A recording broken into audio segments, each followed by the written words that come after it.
안녕하세요. 저는 이재식 국어학원에서 고3을 담당하고 있는 최범석 선생입니다. 제가 이 학원에 와서 고3을, 이 학원에 온 지는 이제 만으로 4년이 좀 넘었고요. 이 학원에서 고3을 담당한 거는 이제 세 번째 고3을 졸업시켰고요. 네 번째 고3을 맞이하고 있습니다. 제가 이제 여기서는 고3을 4년 동안 했지만 사실은 아주 오랜 기간 동안 20년 정도 이제 고3을 계속 담당하고 지도해 왔는데 입시는 매년 사실 뭐 입시 제도가 뭐 매년 급변한다 하지만 입시 제도는 매년 이렇게 변화하고 있고 저는 그걸 계속 따라가면서 지금 20년째 이제 고3을 담당하고 있고요. 학생들이 올해 이제 지금 고2 그리고 앞으로 이제 고3이 될 올해 친구들이 제 21번째 이제 졸업시키는 고3이 돼요. 그래서 경험에 대해서는 뭐 충분히 많이 쌓았다고 이렇게 믿어주시면 좋을 것 같습니다. 매년 요맘때쯤 되면 제가 이제 교육과정을 짜고 그 교육과정에 맞춰서 설명회를 진행하고 있는데요. 그 설명회 내용의 첫 번째는 사실은 항상 뭐가 돼야 되냐면요. 제가 왜 이런 교육과정을 짰는지를 조금 이해를 시켜드리고 그리고 학생들과 학부모님들께서 저를 믿고 이제 왜냐면 저희가 이제 제가 3년 동안 이제 같이 지도를 한 게 아니라 고3 때 이제 제가 같이 만나서 지도를 하게 되기 때문에 저를 신뢰하고 같이 진행해 주실 분들이 꼭 필요해요. 그래서 그런 부분들에 있어서 신뢰감을 드리고 하기 위해서 제가 교육과정도 설명해 드리고 교육과정을 왜 그렇게 짜게 되었는지 올해 수능 얘기를 좀 하면서 같이 말씀드리도록 하겠습니다. 뒤에 이제 제가 이제 PPT를 보면서 같이 진행을 해볼 건데요. 첫 번째로는 이제 선생님 소개를 진행하고요. 저희는 이제 상동과 청라교육원 그리고 원래 송도교육원이 있는데요. 송도교육원은 별도로 하고요. 상동과 청라교육원의 선생님들을 소개하고 두 교육원은 같은 교육과정을 진행하기 때문에 그 교육과정과 교육과정의 취지에 대해서 설명을 하고 저희 수업이 어떻게 이루어질지 실제적으로 좀 보여드리고요. 그리고 저희가 겨울방학 때 야심차게 준비한 저희 취약 영역을 보충할 수 있는 특강에 대해서 설명을 해드리도록 하겠습니다. 자, 뒤쪽을 보시면 선생님 소개예요. 상동교육원에는 저 그리고 저희 김수정 부원장님. 김수정 부원장님은 상원고, 정명고, 신원고, 계남고 이런 학교들을 지도하고 계시고요. 우리 김현정 선생님 같은 경우에는 지금 저랑 같이 정시반을 진행하고 상동고, 송내고, 경기 이런 학교들을 경기고 이런 학교들을 지도하셨고요. 신정환 선생님은 중원고, 뭐 이런 학교들을 지도하고 계시고요. 이혜재 선생님 상일고, 부천고, 부천여고 이런 학교들을 지도하고 계십니다. 청라교육원의 선생님은 우리 청라교육원의 유미애 부원장님 그리고 임수인 선생님 2년 동안 함께 하셨고요. 저랑 같이 올해 고3을 진행하신 다음에 또다시 고3 정시반과 고3 수능 중반을 끝까지 진행해 주실 엄도현 선생님이 계십니다. 그리고 교육과정에 대해서 저희가 이제 바로 설명을 해드릴 거예요. 자, 뒤에 먼저 표를 보시도록 하겠습니다. 자, 첫 번째로는 저희가 12월 3주, 4주, 12월 2주차까지 12월 2주까지는 거의 내신이 마무리되고요. 12월 3주차부터 저희가 진짜로 겨울학기 수업이 들어가게 돼요. 겨울학기 수업에 들어가게 되면 12월 3주차에는 올해 그리고 12월 3주차, 4주차에는 올해 수능문학과 수능독서를 제가 부끄럽지만 제가 직접 분석하고 독해 비법, 독해 방법, 그 다음에 수능에 대처하는 여러 가지 요령들을 담은 교재로 저희가 진행을 할 예정입니다. 그리고 12월 1주, 2주, 3주, 4주에는 24학년도에 진행되었던 수능과 평가원 모의고사들을 진행하고요. 1월 4주차에는 25학년도 6월, 그리고 1월 5주차에는 설 연휴가 있고요. 이렇게 진행을 해요. 자, 이렇게 하는 이유는 두 가지가 있습니다. 뒤에도 보여드릴 건데 뒤에는 저희가 2월이 되면 2월 1주까지 25학년도에 진행했던 평가원 모의고사들을 다 분석을 하고요. 그 이후 2월 2주차부터는 수능 특강을 진행하게 돼요. 이거는 올해 수능을 조금 분석해보고 한 결과 저희가 내린 결론인데요. 올해 23학년도 수능 그때부터 지금까지 치러진 7번의 평가원 출제 시험에서는 동일한 기조가 계속 진행되고 있습니다. 사실 23학년도 수능은 좀 쉬웠다고 평가를 우리가 많이 해요. 엄매 기준으로 하면 올해와 비슷하게 91점 정도에서 1등급이 갈리고요. 화작을 기준으로 하면 올해보다 조금 더 심하게 올라가서 96.7점 이렇게 얘기를 많이 합니다. 네, 그러니까 좀 쉬웠던 수능이죠. 그리고 24학년도 수능을 보면 24학년도 수능은 엄매 기준으로 하면 84점 정도에서 1컷이 끊겼다고 하고요. 화작 기준으로 하면 86점에서 7점 정도에서 1컷이 끊겼다고 얘기를 해요. 이렇게 차이가 나죠. 그래서 예전에는 제가 설명을 할 때 엄매를 하는 게 더 유리해요 이런 얘기를 했지만 올해 수능 같은 경우에는 조금 달라요. 올해 수능 같은 경우에는 사실은 올해 수능뿐만 아니라 올해 9월 그 다음에 올해 6월을 전부 다 돌아봤을 때 엄매와 화작의 점수, 원점수 차가 많이 줄어들고 있어요.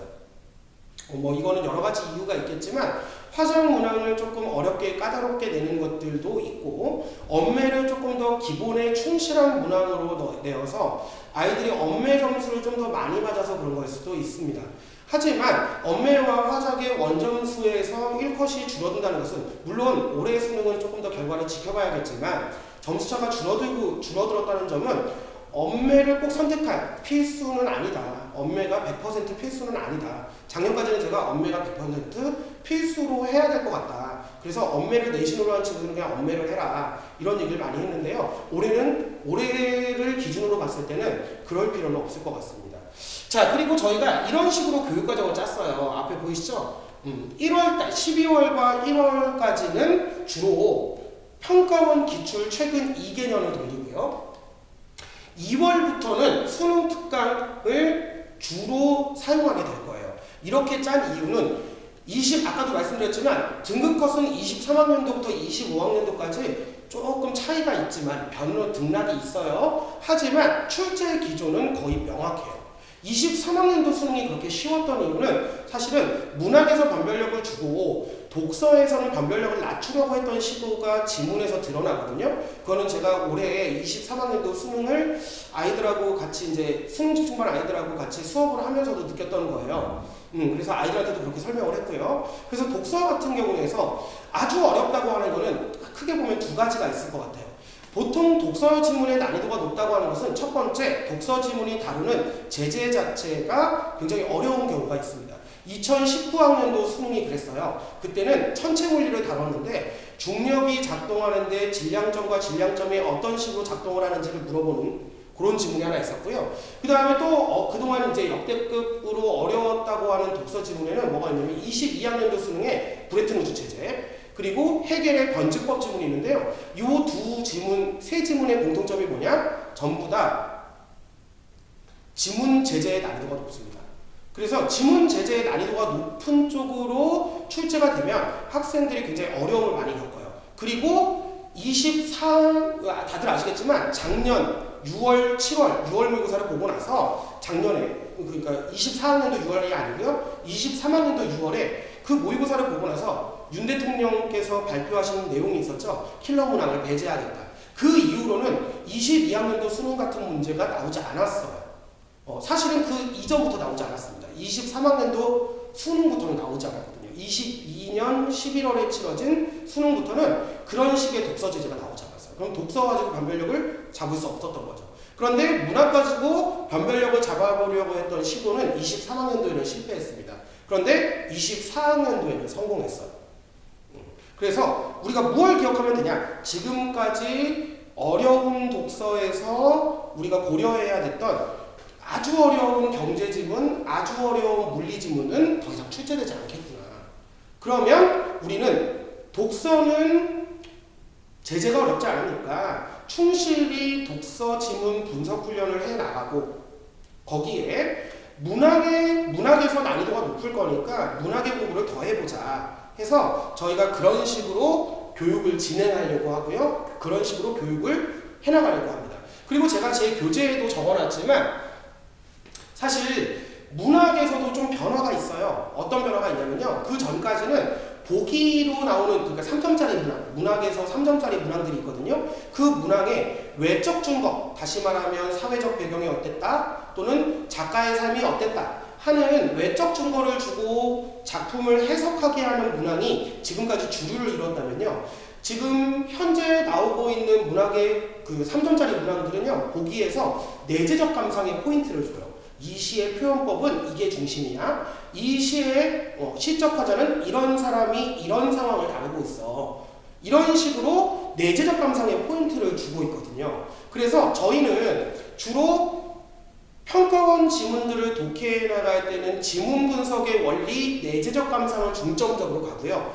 자, 또 하나의 수능의 변화 포인트는 24학년도 수능부터 아주 급격하게 드러나는데요. 24학년도 수능부터 원래 독서가 연계가 된다고 얘기를 했는데 그 전까지는 제가 연계 체감을 못했거든요. 그런데 24학년도 수능에는 네 지문이 독서 지문으로 출제되거든요. 독서론, 사회, 그리고 기술, 과학기술 지문, 그리고 인문이 항상 통합 지문으로 나와요. 요즘에는 그 네 지문이 나오는데 네 지문이 다 연계였어요. 심지어 첫 번째 독서론 지문하고 마지막 인문 통합 지문을 제외하고 나머지 두 지문은 수능 특강에 나오는 똑같은 지문이 거의 축약되어서 수록되어 있고 뒤에 한 문단 정도를 첨가한 다음에 문항을 출제하는 그런 형태로 되어 있었어요. 독서도 연계체감이 높다는 거죠. 자, 그리고 또 한 가지는 문학에서 가보면 최근 7년간의 수능을 돌아보잖아요. 그러면 문학 연계는 문학은 보통 7작품이 출제가 됩니다. 현대시가 2작품, 고전시가가 1작품에서 2작품, 그리고 고전소설, 현대소설, 그리고 현대수필 이렇게가 출제가 돼요. 고전시가가 보통 2작품이 출제가 되기 때문에 7작품 정도가 출제되는데요. 그 중에서 보통 3작품이 연계가 됩니다. 그런데 그 3작품의 연계가 거의 항상 똑같아요. 현대시에서 하나, 고전시가에서 하나, 그리고 고전소설에서 하나, 이렇게 3개가 출제가 됩니다.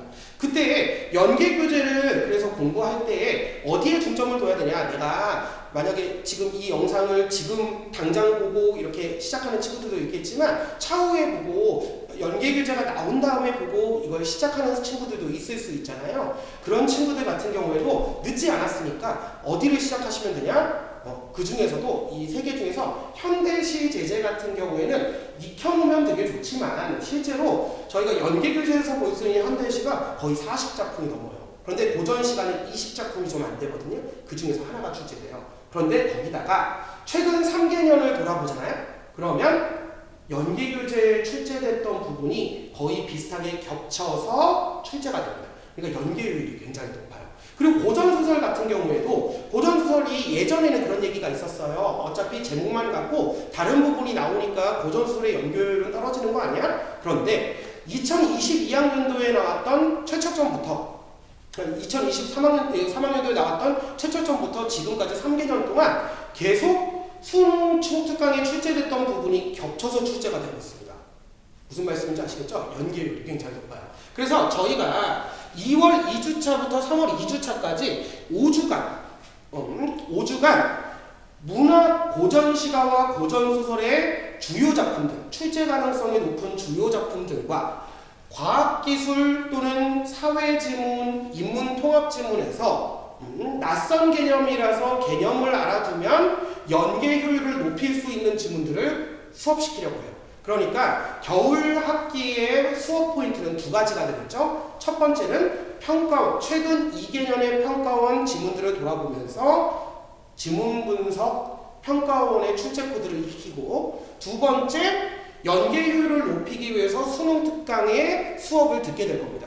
문학과 독서에서 필수 지문들을 저희가 선별해서 미리 공부를 시켜놓을 거예요. 자, 클리닉 때는 뭐가 진행되면 클리닉은 2시간을 잡고 오셔야 됩니다. 적어도 그때 저희가 매주 진행될 거고요. 기본적으로 그 매주 진행되는 동안 지금까지 우리 학생들이 보던 모의고사와 형태가 다르게 지금까지는 저희가 앞에 화작, 문, 화법 5개, 장문 5개, 문법 5개, 15문항, 독서 15문항, 문학 15문항, 45문항으로 구성된 문제를 풀었었거든요. 그런데 이제는 선택 과목이 들어가게 돼요. 화작과 언매가 따로 11문항이 출제되고 나머지 34문항을 독서 17, 문학 17에서 34문항을 출제하는 그 형태의 모의고사를 고3들은 보게 되거든요. 이거를 저희가 최소 8주에서 10주 정도를 진행하면서 아이들이 자신이 80분 동안 시간을 배분하는 방법, 어떤 식으로 오답 정리를 해야 되는지, 수업 시간에 배웠던 독해의 원리가 실제 문항에서 어떻게 적용되는지를 체크해 볼 겁니다. 그리고 워크북으로는 이 간쓸게 다들 아시죠? 이감에서 만드는 국어에서 제일 유명한 주간지를 저희가 6주 동안은 시즌1을 쓸 거고요. 그 이후에 수능 특강이 발간되면 수능 특강을 문학, 독서, 선택 과목 3권을 3월 2주까지 또는 저희가 내신 대비 들어가서도 내신 대비 첫 주, 두 번째 주는 숙제량을 좀 줄이고 다 볼 수 있도록 3권을 미리 다 한 번씩은 읽어보고 문항을 풀어보고 내신에 들어갈 수 있도록 도와줄 예정입니다. 이렇게 하는 이유는 다들 아시겠지만 저희는 목표가 그냥 학원을 다니는 목표는 그거잖아요. 아이들이 목표로 하는 대학, 자기가 지금 현재 가지고 있는 내신 점수보다 조금 더 좋은 대학을 갈 수 있게 아이들이 꿈을 펼칠 수 있는 어떤 기반을 마련해 주는 건데요. 그럴 때 아이들이 좀 편하게 입시를 할 수 있도록 수능까지 연계되는 공부를 안 할 수가 없어요. 아이들은 저는 내신으로만 대학 갈 거예요. 저는 종합을 할 거라서 수능이 필요 없어요 하겠지만 실제로 아이들이 원치 않은 상황에 내몰릴 수도 있고 또는 같은 상황이 주어졌어도 사실은 교과 전형에서 최저가 걸려 있으면 훨씬 더 합격률이 높거든요. 그러니까 최저를 선택하고 그 최저 전략 과목에서 국어가 굉장히 중요합니다. 사실은 학생들은 저는 탐구를 열심히 해가지고 탐구를 맞춰볼게요 하는데 탐구가 잘 안 맞는 경우가 많아요. 자, 그리고 영어 같은 경우에는 절대평가라서 쉽다고 느낄 수도 있겠지만 실제로는 절대평가에서 24학년도 같은 경우에는 영어 너무 어렵게 출제돼가지고 4%가 안 됐어요. 그럼 상대평가보다 더 어려웠다는 얘기거든요. 그러니까 등급 확보를 국어를 통해서 할 수 있도록 저희가 겨울 학기 때 아이들이 자신감을 갖고 끝까지 국어에 매진해서 등급 컷의 전략 과목이 되든지 등급 제한의 최저의 등급 전략 과목이 되든지 아니면 정시까지 가는 친구들까지 고려해서 수능에 최적화된 수업을 해보도록 하겠습니다. 그리고 또 한 가지는 요즘에는 거의 대부분의 학교들이 예전에 그런 암기 방식의 문제를 출제하지 않아요. 그리고 대부분의 학교들이 다 수능 특강을 내신에 쓰고 있기 때문에 수능 특강을 가지고 문제를 내려면 수능형 문제 모방할 수밖에 없거든요. 그러니까 수능의 출제 원리를 익히고 수능 특강을 한번 돌아보고 겨울 학기를 끝내는 것이 정말 좋을 것 같습니다. 자, 그리고 제가 이제 한 가지 우려되는 점은 작년에도 마찬가지였거든요. 많은 아이들이 윈터스쿨에 갔다가 다시 돌아오고 했어요. 그 윈터스쿨에 가서 국어 때문에 가는 친구는 거의 없습니다. 사실 수학을 하든지 과학을 하든지 거기에 좀 더 몰입하고 싶은데 학원에서 나가지 못하게 하니까 국어학원을 다니기가 어려워요. 또는 클리닉을 하기가 어려워요 해서 잠시 국어를 치는 친구들이 있거든요. 하지만 언제까지는 적어도 아이들이 돌아왔으면 좋겠냐면요. 2월 2주차 수능 특강 수업이 들어갈 때는 이때부터는 진짜로 내신에도 연계되는 거니까 내신의 도움을 받기 위해서라도 꼭 반드시 복귀해서 아이들이 수능 특강을 준비하고 내신에 임할 수 있게 이렇게 맞춰주시면 좋을 것 같습니다. 자, 충분한 설명, 교육과정에 대한 충분한 설명이 되었을 것 같고요. 저희 수업은 어떻게 진행될 거냐면요. 3교시 체제로 진행될 겁니다. 문학이 50분 진행될 거고요. 그동안에 모의고사, 그러니까 다시 말하면 수능, 그러니까 25학년도, 24학년도에 평가원에서 만들어줬던 6월, 9월, 11월 수능의 문제들을 1교시 문학에서 2작품, 2교시 독서에서 2지문을 해설하고 단순하게 저희가 이거 갖고 시험 볼 거 아니잖아요. 그러니까 뭘 위주로 진행이 될 거냐면 저희 학원에 나중에 어머니들이나 학생들께서 내원을 해서 상담을 받으시거나 하면 교재를 한번 보여달라고 하시면 어떤 식으로 되어 있냐면 내용 해설 위주로 교재가 짜여져 있지 않고요. 거의 대부분 어떤 식으로 어떤 표현을 보고 어떤 표지를 보고 이 지문을 이렇게 해석해야 해 하는 형태로 되어 있어요. 지문 분석을 연습하게 될 겁니다. 자, 그리고 3교시에는 선택과목 언어와 매체, 화법과 작문으로 분반이 되어서 아이들이 20분 동안 11문제를 풀고요. 그 11문제에 대해서 개념 해설이 들어가게 될 거예요. 그렇게 이해하시면 될 것 같습니다. 자, 클리닉은 매주 진행됩니다. 이거는 지금 진행하고 있는 수능 집중반의 클리닉 모의고사 시험지예요. 크기는 지금 A4로 진행하고 있지만 실제로 실전과 비슷하게 표지가 있고 넘기고 저희가 똑같이 OMR 작성해서 성적 처리하고요. 성적표 발송 원하시면 저희가 보내드리고 있고요. 자, 피드백지가 조금 더 세밀하게 이렇게 구성이 되어 있고요. 아이들이 어떤 식으로 시간을 썼는지, 어떤 문제가 어려웠는지, 자기가 어떤 취약점을 가지고 있는지를 스스로 평가하고 선생님과 같이 상의하면서 그 부분을 보완해 나갈 수 있도록 이렇게 구성하고 있습니다. 자, 그리고 네 번째, 여기도 좀 주목해 주시면 좋을 것 같습니다. 자기 자신이 이제 취약 영역을 가지고 있다고 생각을 할 거예요. 대부분의 학생들이 제가 이제 수능 집중반에서 같이 상담을 해보고 상의를 해봐도 대부분의 아이들이 저는 독서가 너무 어려워요. 이런 식으로 좀 많이 해요. 그런데 실제로는 사실은 저희가 수능을 이렇게 성적 나온 걸 보시면 사이트에 가셔서 그러니까 뭐 인터넷 강의 사이트라든지 아니면 뭐 예를 들면 스터디나 아니면 뭐 뉴스나 뭐 아니면 EBS나 이런 데 가보시면 전부 다 뭘 제공하고 있냐면요. 문항별 정답률 이런 걸 제공을 하고 있거든요. 그때 잘 보시면 아시겠지만 뭘 잘 보셔야 되냐? 문학을 많이 틀리는 친구, 문학을 몇 개 이상 틀렸다? 그러면 3등급도 안 돼요. 사실은 3등급이 되기 위해서는 문학까지는 다 맞아야 돼요. 선택 과목과 문학을 다 맞추고 남은 시간에 독서론을 맞추고 여기까지 다 맞추면 69점이거든요. 나머지 14문제 중에서 자기가 맞출 수 있는 것들을 최대한 맞추면 사실 올해 기준으로 해서 화작 기준으로 하면 3점짜리 2개 정도는 틀려도 되거든요. 그리고 엄매 기준으로 하면 한 지문 전체를 다 틀려도 돼요. 그러니까 아이들이 등급을 맞추기 위해서라면 또는 고득점을 맞기 위해서라면 자기가 뭘 해야 되냐, 문학하고 선택 과목을 좀 집중해야 된다는 걸 저희가 알 수가 있을 거예요.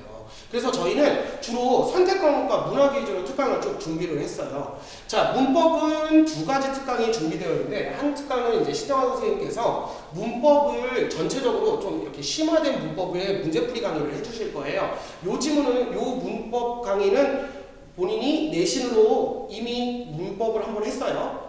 그리고 자기가 이제 또는 이전에 특강을 한번 들었어요. 문제풀이가 좀 부족한 것 같아요. 아니면 개념을 조금 다시 일깨우고 싶어요. 하는 친구들이 들어서 실력을 완비하시면 될 것 같아요. 5주 동안 진행이 될 거고요.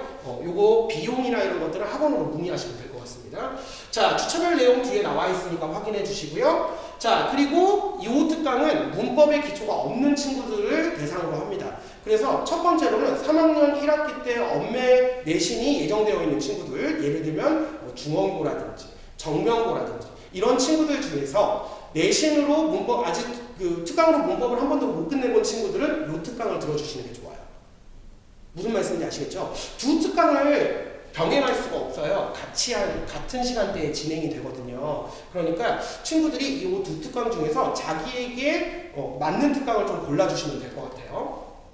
자, 똑같이 이렇게 진행이 되고요. 자, 세 번째 특강은 이게 저희 야심작입니다. 저희 부원장님께서 진행해 주실 거고요. 이건 고전 3문 특강인데요. 고전 3문 특강은 왜 이렇게 진행을 하게 되냐면요. 아이들이 저희가 이제 같이 수업을 해보면 어휘나 구성이나 말하기 방식이나 이런 것들이 현대 사회에 살아가는 사람들과 고전 시대의 인물들이 좀 많이 다르거든요. 그런 것들을 좀 낯설어하고 힘들어하기 때문에 저희가 이 고전 소설의 출제 요소와 연계해서 지문 분석 요령을 알려줄 거예요. 그리고 주제별로 구성을 해서 애정소설, 영웅소설, 전쟁소설, 가정 가문 역사소설 이렇게 해서 진행이 되고요. 요 요소들이 사실은 돌아가면서 시험에 나오고 있어요. 얘는 최척전이 여기에 속하고요. 여기나 여기 소설. 그리고 올해 출제된 소설은 여기 영웅소설에 속합니다. 그리고 걔는 여기도 속해요. 정월선전이라는 작품. 요런 작품들. 그러니까 대부분의 우리 수능이나 평가원에서 출제되는 작품들이 요 주제의식들을 다루고 있거든요. 요 주제의식들을 다루는 작품들이 어떤 형태를 띠고 있고 어떤 내용을 가지고 있으니까 나는 이런 요소를 잡아서 지문을 분석해야겠어, 문항을 풀이해야겠어 하는 기본을 잡게 해주실 겁니다. 요 특강도 기대해 주시고요. 자, 청라에서 진행되는 특강이에요. 이 특강은 임수인 선생님께서 진행해 주실 거고요. 고전 시가에서 가사 특강을 해 주실 겁니다. 최근 7개년을 돌아보면 계속 수능에서는 가사와 시조가 나오고 있습니다. 가사가 더 많이 나와요. 가사는 아이들이 내신할 때도 많이 어려워합니다. 자, 그래서 주요 작품들을 픽해서 이렇게 진행을 해주실 예정이고요. 요 특강도 기대 많이 해주시고 문의 많이 바랍니다. 자, 고전 산문도 똑같이 특강들이 진행이 될 겁니다. 아마 대동소이하게 진행이 될 것 같고요. 그 아까 김소영 선생님께서 하셨던 특강하고 요 특강하고도 거의 비슷하다고 보시면 될 것 같아요. 자, 요것도 실전 엄매 특강인데요. 실전 엄매 특강은 문법 위주로 기본적으로 진행이 돼요. 그래서 이 엄매 특강에는 이 앞에서 말씀드렸던 신정환 선생님 특강과 약간 컨셉이 비슷하고요. 이거는 실전형 엄매라서 문제풀이와 개념이 같이 진행될 예정입니다. 보이시죠? 개념 간단하게 진행하고 문제풀이 간단하게 진행하고 그래서 개념 설명과 문제풀이와 설명 이렇게 진행이 될 거고요. 필요할 때는 요 수업 같은 경우에는 개념 설명이 아무래도 짧게 했죠. 또는 문제풀이가 좀 미진한 설명이 있을 때는 영상 보충을 진행하실 예정이라고 합니다. 이거는 엄동현 선생님께서 진행해 주시니까요. 좀 관심 많이 가져주시기 바랍니다. 자, 저희 공지사항은요. 이건 무슨 얘기냐면 저희 예비고3은 전부 다 수능 집중반입니다. 저희는 국어학원으로서 수능에까지 저희 원생들이 전략 과목으로서 국어를 가져가길 바라요. 그래서 겨울방학 때는 모든 반이 다 수능 집중반으로 진행이 됩니다. 그랬다가 내신 기간이 되면 내신이 필요한 학생들이 잠시 자신의 학교 시험을 대비하기 위해서 학교별로 분반을 했다가 다시 겨울방학 1학기 내신 기말 시험까지가 끝나면 다시 수능 집중반으로 모여서 다 함께 수업을 듣는 체제예요. 그래서 수능 집중반이 따로 있는 게 아니라 우리 모두가 수능 집중반입니다. 수능을 도외시하고는 절대로 입시에서 승리할 수가 없습니다. 저희가 최저 전략 과목으로도 정시에서도 그리고 실기를 준비하는 예체능 친구들도 모두 끝까지 포기하지 않고 국어를 전략 과목으로 가져갈 수 있도록 최선을 다해 듣고 교육과정으로 지원하도록 하겠습니다. 저는 이제 실제로 수업을 많이 들어가진 않지만 학생들과 클리닉 시간에 많이 만날 거예요. 많이 만나고 입시에 대해서 지원하고 같이 상의하는 역할을 수행하도록 할 거고요. 여러 훌륭하신 선생님들께서 같이 학생들이 국어 과목 성적을 올리고 입시에서 성공할 수 있도록 지원해 주실 겁니다. 기대해 주시고 많은 응원을 부탁드리겠습니다. 혹시 문의사항이 있으시면 학원으로 문의해 주시면 감사하겠습니다.